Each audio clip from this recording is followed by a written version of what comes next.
Hello दोस्तों, मेरा नाम है चेतन और आप सभी का स्वागत है हमारे चैनल चेतन नैरेट्स पर। और आज हम revenge of the steel fang के एपिसोड 18 को एक्सप्लेन करेंगे। तो चलो जल्दी से एक्सप्लेनेशन को शुरू करते हैं।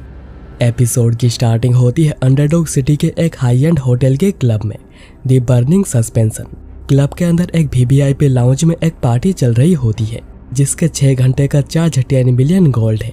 और जो लोग इसे पार्टिसिपेट कर रहे हैं वो यूथ एटोनॉमी एसोसिएशन के 7 क्रूशियल मेंबर्स हैं, जो कि 2nd and 3rd generation families के लड़के हैं। और अब पार्टी में महंगे से महंगे ड्रिंक्स के टावर बनाए जा रहे हैं और जो भी ड्रिंक नीचे गिर रहा है उसे उन लोगों को जो कि उन्हें सर्व कर रहे हैं उन्हें चाट कर खाने को कहा जा रहा है। और वह वेटर भी कह रहे हैं कि आपका शुक्रिया, क्योंकि आपकी वजह से हमें यह महंगे ड्रिंक टेस्ट करने का मौका मिला। उनमें से एक लड़का कहता है कि फर्क नहीं पड़ता है कि हम कितना ही पैसा क्यों ना खर्च कर दे, पैसे अपने आप ही हमारे पास आ ही जाते हैं। एक और लड़का कहता है कि हम ये सब कुछ कर पा रहे हैं थैंक्स टू वास्करविल। ऑल दो स्लेव्स की डिमांड लगातार ही बढ़ती जा रही है, तो बारबरियंस को अगवा करके बेचना बहुत ही ईजी है। और क्या ये सब कुछ वास्करविल की वजह से नहीं है, जो कि बस एक्सपेंशन के बारे में ही सोचते रहते हैं। और अच्छी बात यह है कि हमें इंपीरियल फैमिली के बारे में सोचने की जरूरत नहीं। और ये क्लब तो कैपिटल के क्लब से भी बहुत ही अच्छा है। इसके ऊपर वास्करविल से हमें सिक्योरिटी प्रोवाइड करती है, तो हम इससे और कितना ही सेफ हो सकते हैं।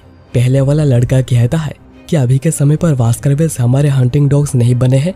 सीरियसली उन्हें अपने सोर्स के अलावा और कुछ भी नहीं पता है। और ये बात मैसी मडुनारो इंसिडेंट के बाद पूरी क्लियर हो गई है। उन्हें तो ये भी पता नहीं चला कि हमने ये ब्लेम उन पर डाला था। और अब मोस्ट लॉयल क्लान में से एक मैसी मडुनारो क्लान पूरी टूट गई जब उन्हें पता चला कि वास्करविल आकर खुद उन्हें मारेंगे। दूसरा लड़का कहता है और इसके वजह से ही अभी बस 7 ही क्लान्स बचे हैं। ऐसा ही होता है जब भी वो हमारे साथ पंगा लेने की कोशिश करते हैं। और क्या तुम लोगों ने नए डेप्यूटी कंसोल के बारे में सुना है? मैंने तो तैयारी कर ली है उसके बारे में और भी जानने के लिए। ऐसा लगता है कि वो वैन डिसेंट का कोई न्यूबी है, उसका नाम वाइकिर है। क्या तुम लोगों ने उसके बारे में पहले कभी सुना है? तो एक लड़का कहता है कि नहीं, बिल्कुल भी नहीं। पहले वाला लड़का कहता है ऐसा लगता है कि जब वह यहाँ पर पहली बार आया था तभी उसने एक सीन क्रिएट किया था, और हो सकता है कि वो हमारे साथ भी यहाँ पर वैसा ही कुछ करने की कोशिश करे। तो क्यों ना हम लोग उसके मजे लेते हैं और उसके बाद उसे सबक भी सिखाएंगे। हम उसे यहाँ पर बुलाएंगे और एक बहुत बड़ी पार्टी देंगे जिसमें ड्रिंक्स होंगी, बेस्ट लड़कियाँ होंगी। और जब पार्टी खत्म हो जाएगी हम लोग उसे फोर्स करेंगे इसको पे करने के लिए। और एक 15 साल के सरकारी नौकर के पास इतने पैसे हो ही नहीं सकते हैं। क्या तुम्हें लगता है वो हमें इसके लिए रिपोर्ट करेगा? हम कह देंगे कि ये तो बस एक मजाक था और उसको इसका पेमेंट करना पड़ेगा, जिसके बाद वो कभी हमें परेशान करने के बारे में सोचेगा भी नहीं। और अब इसके बाद वेटर वहाँ पर बहुत ही अच्छी अच्छी लड़कियाँ लेकर आ जाता है और उनके साथ वहाँ पर वाइकिर भी आया था। एक लड़का कहता है कि ये कौन है, क्या किसी ने यहाँ पर एक लड़की को भी बुलाया है? वेटर कहता है कि क्या ये कोई ऐसा नहीं जिसे कि आप लोग जानते हैं? तो वो कहता है कि नहीं, हम लोग नहीं जानते हैं। वेटर वाइकिर का बाल खींचते हुए कहता है कि वो इतना ज़्यादा कॉन्फिडेंस से अंदर आया कि किसी ने भी उससे सवाल पूछने के बारे में सोचा तक नहीं। हे बच्चे, आखिर तुम्हें क्या लगता है तुम यहाँ पर क्या कर रहे हो? पर वाइकिर गुस्से में उसका हाथ ही तोड़ देता है और कहता है कि मैं हूँ वाइकिर वैन वास्करविल। वो लड़का कहता है डेप्यूटी काउंसिल आप यहाँ पर? वाइकिर कहता है तुमने तो मुझे यहाँ पर बुलाया है। पहले वाला लड़का कहता है हमारा डेप्यूटी कंसोल, अमेजिंग, ये सोचना कि आप यहाँ पर आएंगे। फिर वो आपस में ही बातें करने लगते हैं कि क्या हम हमारे प्लान को शुरू कर दें। चलो देखते हैं कि वो इन सब का पेमेंट कैसे हैंडल करता है। हम यहाँ पर उसे ज़बरदस्ती रखेंगे और पार्टी खत्म होने के बाद बिल उसे ही देने को मजबूर करेंगे। वाइकिर तब टेबल पर जोर से हाथ मारते हुए कहता है कि क्यों ना हम ये फालतू की बातें बंद कर दें। इसके बाद वाइकिर उनके ड्रिंक्स का टावर को भी ब्लास्ट कर देता है। ये देख सभी लोग बहुत ही ज्यादा हैरान हुए थे और सोच रहे थे कि क्या उसने भी मानव मैनिपुलेशन का यूज किया है, जिसके लिए उसने बस टेबल को ही टच करके उसे पूरा ही ब्लास्ट कर दिया। क्या वो कोई ग्रेजुएटर है? हमें तो लगा था कि ये कोई 15 साल का आम लड़का है। तुम तो मिडिल क्लास एक्सपर्ट हो ना, तुम कुछ करते क्यों नहीं? तो वो लड़का कहता है कि चुप रहो, अगर मैं फाइट करने गया तो मैं एक ही सेकंड में हार जाऊंगा।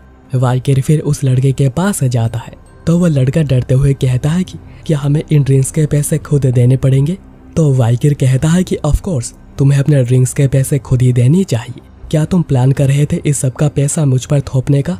वो लड़का मन में सोच रहा था कि मैंने यहाँ पर एक गलती कर दी है। पीछे से एक लड़का कहता है कि आखिर ऐसा करने की हमें से कौन हिम्मत कर सकता है। पहले वाला लड़का कहता है आखिर हम बास्करविल क्लैन के किसी के साथ ऐसा क्यों करेंगे, हम तो बस आपको टेस्ट करना चाहते थे। मैं श्योर हूँ कि आपको पता होगा कि अंडरडॉग सिटी किस तरह करप्ट हो चुकी है। हम लोग बस इंश्योर करना चाहते थे कि आप भी इस करप्शन के लालच में ना आ जाए।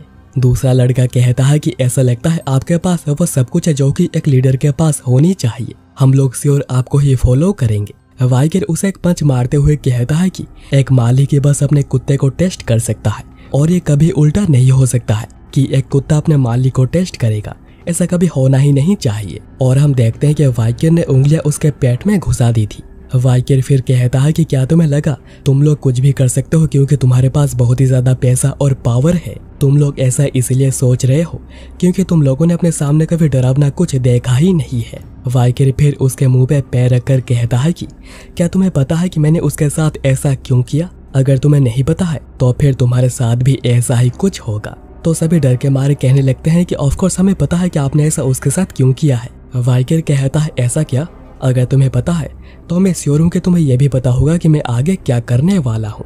और फिर वो उस लड़के को बुरी तरह जख्मी कर देता है। जो देख वाकी कहने लगते हैं कि बास्टर्ड क्या तुम्हें लगता है कि तुम ऐसा कुछ करके यहाँ से जा सकते हो?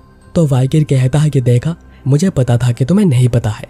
Abduction, kidnapping, illegal slave trafficking, Baskerville को इंसल्ट करना, ऐसा लगता है कि तुम लोगों ने ऑलरेडी बहुत सारी क्राइम्स कर दी हैं। जानवर कभी भी नहीं सीखते हैं जब तक उन्हें सबक सिखाया नहीं जाता है। और ये कहकर वो दूसरे लड़के को भी मारता है और फिर कहता है कि तो चलो अब देखते हैं कि मैं क्या कर सकता हूँ जिससे कि एक जानवर को सबक सिखाया जा सकता है। और ये एपिसोड यहीं पर ही खत्म हो जाती है।